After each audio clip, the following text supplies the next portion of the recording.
Welcome to the Humanergy Leadership Podcast. My name is David Wheatley. We're here to talk leadership in small, bite-sized and practical chunks. Enjoy.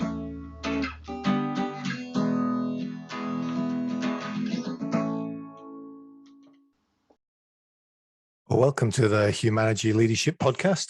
This is the fourth of our First Friday sessions. So if you are interested in joining one of them, you can go to humanergy.com and sign up to join the First Friday sessions, which are 1 hour or less work sessions around leadership with a great format of interaction as well as some presentation. And what you're about to hear here is Lance Satterthwaite presenting on how do I help my people get the work done?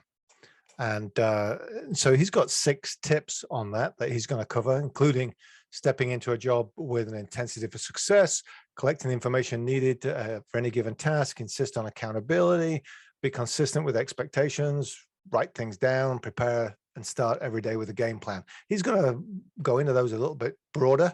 And then on First Fridays, you can have a Q&A, and we have work sessions in breakout rooms after the presentation where people share their thoughts and perspectives as well to increase the learning.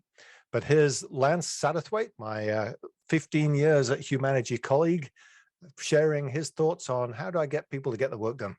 Enjoy.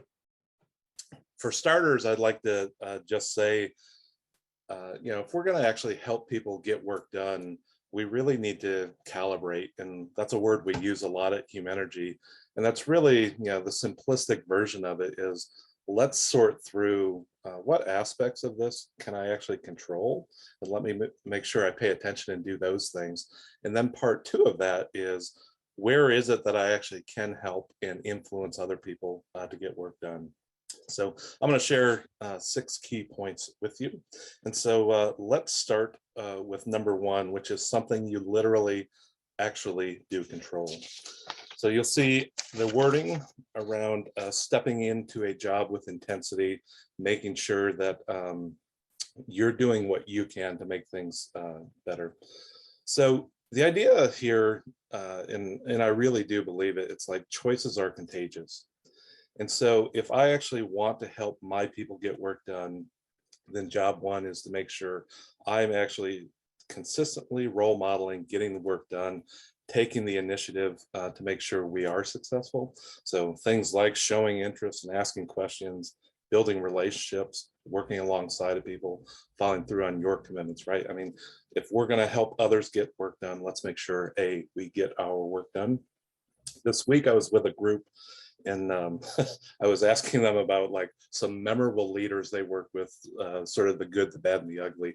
And we were talking that through. And one of the participants shared they had a leader over the summer who would skip out a lot on noons, around noontime, and actually go hit the links and go play golf.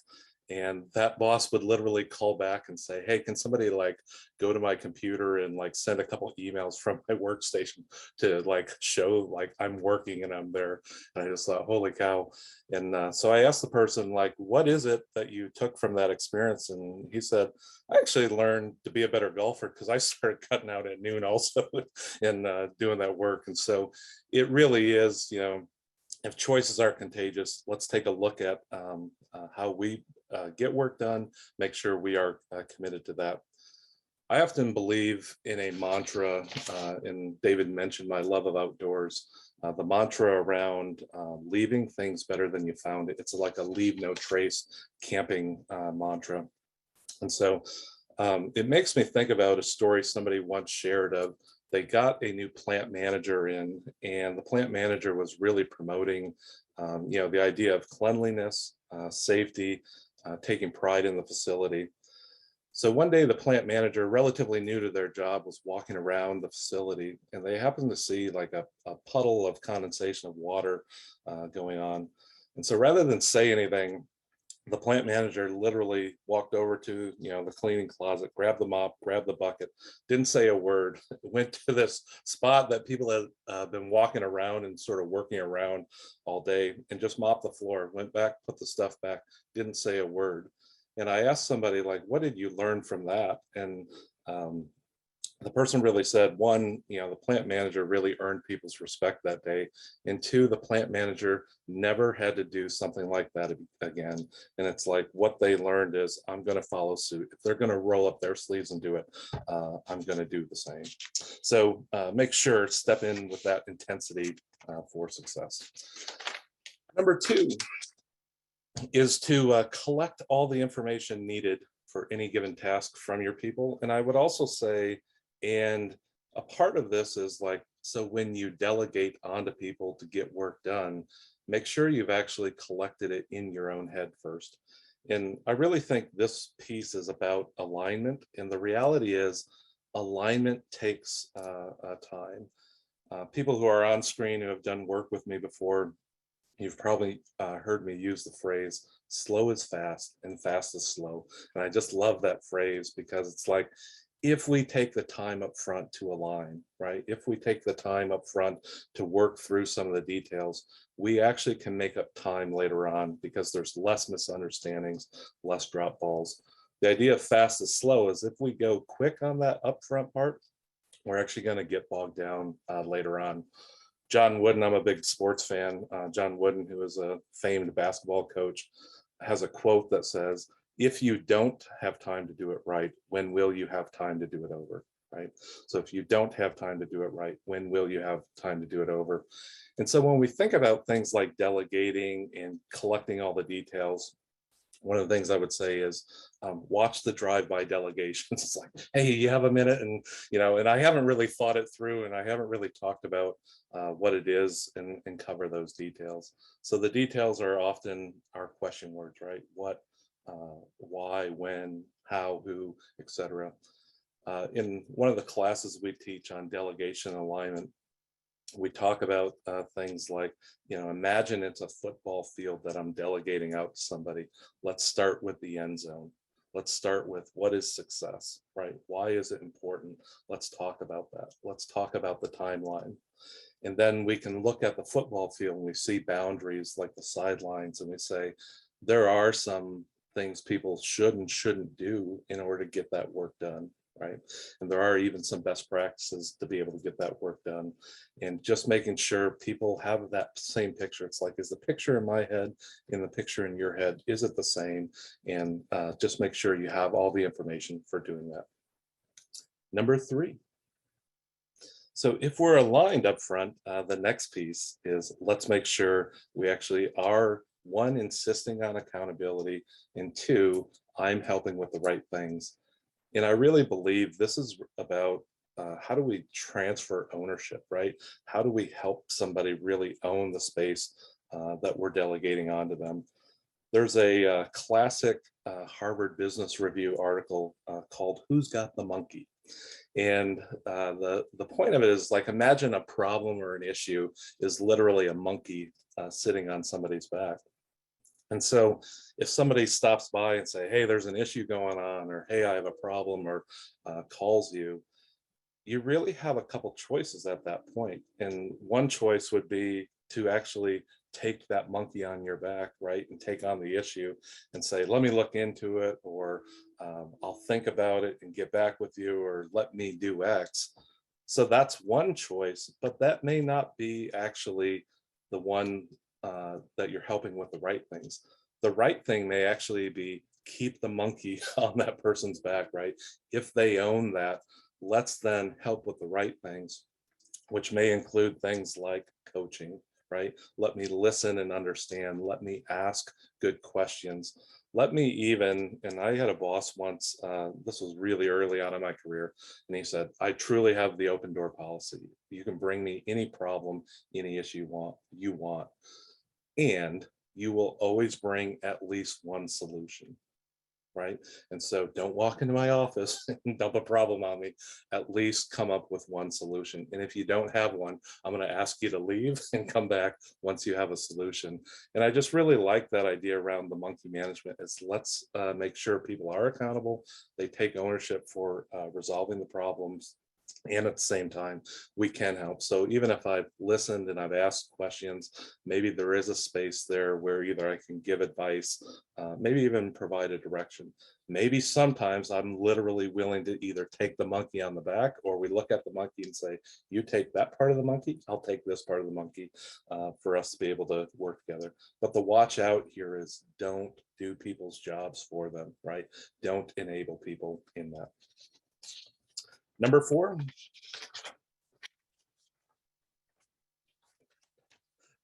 So number 4 is, so as we, align the work and as we help people, become accountable for it, there is and understand the person, right? Understand the audience and be willing to be consistent with the expectations, be consistent with the deliverables, and at the same time, adjust and tailor your approach to the individual. And so at times it makes sense that between person A and person B, you may either provide more direction or structure. You may provide more of the details. And it really is about understanding both what they need plus what you need in order to feel comfortable in that situation. So there are times where maybe you're more hands-on. There are times where maybe you're more hands-off, and it depends on a lot of factors. Do I trust the person? Do we have a history of getting results? What is their experience level? How complex or how critical the task or the issue is? And so be able to flex according to the person. I think a part of that, and it really boils in my mind to 2 questions. One is, what type of leadership does this person best respond to, right? And just think about your interactions. I know somebody earlier talked about, Raquel, I think you wrote around, making sure you're giving positive feedback and praise. And while people respond to that, some people really, really respond to that, right? And it's understanding what that is. And sometimes people respond to a much more directive style of leadership. And so tailor and adjust with that. So that's what type of leadership. And part 2 is, how do they want to be communicated with, or how do they learn? And so if you think about the last, maybe IKEA piece of furniture you got, or some other furniture you got, and you saw the instructions, it's like, are you a literal, like, I'm going to read through this step by step, just show me the picture and I'm going to work it all out? Some people now just hop on YouTube and it's like, I just want to watch a video of somebody doing this and then I'll replicate that. But we all have different learning styles. And so let's understand what works best for that person, both in terms of communication as well as learning, and tailor and adjust that. So don't work from a one size fit all approach. Be willing to ask them what works best for them and work with them. Number 5. So we know the idea of writing things down, especially as you get older, like myself, and you have these Alzheimer's sort of moments, like, man, what was all that about? And there really is a secret to the idea of, let me get it out of my head, right? And if you think about your head is almost like a computer, your brain is, and if I have too many programs open at once, it starts eating at that RAM memory on computers. It starts bogging the computer down. And that is true in the human brain. And so the more we can get things out of our head and into a trusted time management system, it just makes a lot of sense. I wanted to show, I grabbed a book off the shelf today. It's called Getting Things Done by David Allen. And he does a lot of writing just simply around this concept of, like, have a notepad at your bedside when you wake up with a brilliant idea or the to-do or whatever it is. Write it down, get it into a trusted time management system. So that's both for you modeling that, and it's for encouraging, coaching, and maybe even insisting that people show up to things like meetings and conversations with something to capture notes, right? Whether that's electronically or pen paper. So try not to operate and just rely on memory. The interesting thing with technology, and I know a lot of people who use like OneNote or even like the notes feature on their phone. What's cool about some of that technology is it really gives you a search feature, right? To be able to do that. I don't have to let my brain actually be the filing cabinet. The last thing I'm going to say specific to notes is at the end of every day to comb through, you've attended numerous meetings and had numerous conversations. It's like comb back through the notes, find what are the actionable items, find the commitments, make sure it gets into your time management system. And then lastly, we have the idea of start each day with a game plan. And I think at least a lot of the people I work with, they do this at minimum from time to time. Some people are actually really quite good at sticking to it, but it's like, do I literally have a routine where I carve out time either at the beginning of the day, at the end of the day, that gives me the game plan? Because what we know is there's firefighting. What we know is there's unplanned emergencies and things that come up.